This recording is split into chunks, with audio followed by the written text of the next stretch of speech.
Appalachian power doctors, male conjurers of the mountains in isolated Appalachian communities, male practitioners wielded folk magic against hexes, thieves, and supernatural threats for centuries. Long before modern medicine reaches the isolated hollows and ridges of the Appalachian Mountains, communities throughout the region depend on specialists who operate outside conventional understanding. While the granny woman tends to births and illnesses, another figure commands respect and fear in equal measure. The power doctor, sometimes called a conjure man or witch doctor, represents the masculine counterpart to female healing traditions, wielding abilities that extend far beyond the preparation of remedies and into realms that challenge natural law. The tradition emerges from the earliest European settlement of the mountain regions, carrying forward practices that settlers bring from Scotland, Ireland, Germany, and England. These old-world magical traditions merge with indigenous knowledge of the land and its plants, creating something distinctly American. Unlike practitioners in their countries of origin, Appalachian power doctors adapt their craft to a new landscape, incorporating native herbs and responding to the specific needs of frontier communities where formal law enforcement remains distant and medical care virtually non-existent. The power doctor's domain encompasses both protection and offense. When livestock sicken without apparent cause, when crops fail despite favorable conditions, when a family experiences persistent misfortune that defies rational explanation, the community turns to the man with power. His consultation begins with diagnosis, a process that determines whether the problem stems from natural causes or supernatural interference. This diagnostic ability represents one of the power doctor's most valued skills, as it provides the community with explanations for events that otherwise resist understanding. Folklorist Vance Randolph documents numerous cases in the Ozark region where power doctors provide specific diagnoses of supernatural interference. In one account from the early 20th century, a farmer's cattle repeatedly break through fences and wander miles from their pasture, despite the fences showing no sign of damage. The farmer consults a power doctor who examines the property and identifies marks near the barn that indicate someone has placed a hex to drive the livestock away. The power doctor prescribes a countermeasure involving specific herbs planted at the property's corners and words spoken at sunrise for 3 consecutive mornings. According to the documented account, the cattle cease their wandering after the ritual is completed. Patrick Gaynor's fieldwork in West Virginia preserves similar accounts where power doctors address problems attributed to hostile magic. In several documented cases, individuals who experience persistent misfortune consult power doctors who identify the source of their troubles as hexes placed by neighbors or rivals. The specificity of these accounts proves striking. The power doctors describe not only who placed the hex, but often the method used and the motivations behind it. In some cases, confronting the accused individual with this information results in the problems ceasing, suggesting either that the accused removes the hex or that the psychological effect of the accusation produces the resolution. The technical knowledge documented among Appalachian power doctors reveals genuine depth.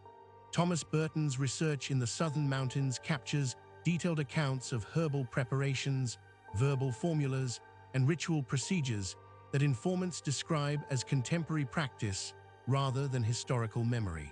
One documented practitioner describes a formula for identifying thieves that requires gathering dew from specific plants before dawn, combining it with salt taken from behind the stove, and reciting particular verses from scripture while concentrating on the stolen property. The practitioner claims this process produces dreams that reveal the thief's identity. These practices draw on multiple magical traditions. The use of specific biblical verses and Christian prayers reflects European grimoire tradition, where sacred texts provide spiritual authority and protective power.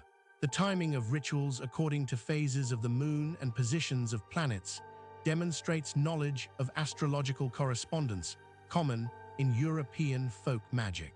The selection and preparation of herbs incorporates both European herbalism and indigenous plant knowledge adapted to Appalachian flora. This synthesis creates a distinctly American magical system that operates continuously from the 18th century into the 20th. The Power Doctor's role extends beyond responding to supernatural threats. Communities consult these practitioners to locate lost property, identify thieves when formal law enforcement proves unavailable, and resolve disputes that exist outside conventional legal frameworks. In isolated communities where the nearest sheriff might be days away by difficult travel, the Power Doctor provides services that address genuine social needs. His ability to identify wrongdoers and recover stolen property functions as an informal justice system that the community recognizes and respects. The documented cases reveal the social authority Power Doctors command. When a Power Doctor identifies an individual as responsible for a hex or theft, the community generally accepts this judgment as reliable. This authority creates potential for both benefit and harm. In some documented instances, the identification of thieves leads to the return of stolen property and resolution of community conflict. In other cases, accusations of harmful conjure produce serious social consequences. Several documented accounts describe individuals accused of placing hexes who face community ostracism or, in extreme cases, violence. The darker applications of the Power Doctor's craft remain documented but less openly discussed. Multiple informants describe Power Doctors capable of conducting offensive magic against enemies, though the specific methods remain closely guarded. The belief in these harmful capabilities creates a complex dynamic where Power Doctors are simultaneously sought for protection and feared for their potential to cause harm. This duality appears consistent across documented accounts from different regions and time periods. The decline of the Power Doctor tradition follows the broader modernization of Appalachian communities. As roads improve and connect previously isolated areas to larger towns, as medical care becomes more accessible, as formal law enforcement extends into remote regions, the specific services that Power Doctors provide find alternative providers.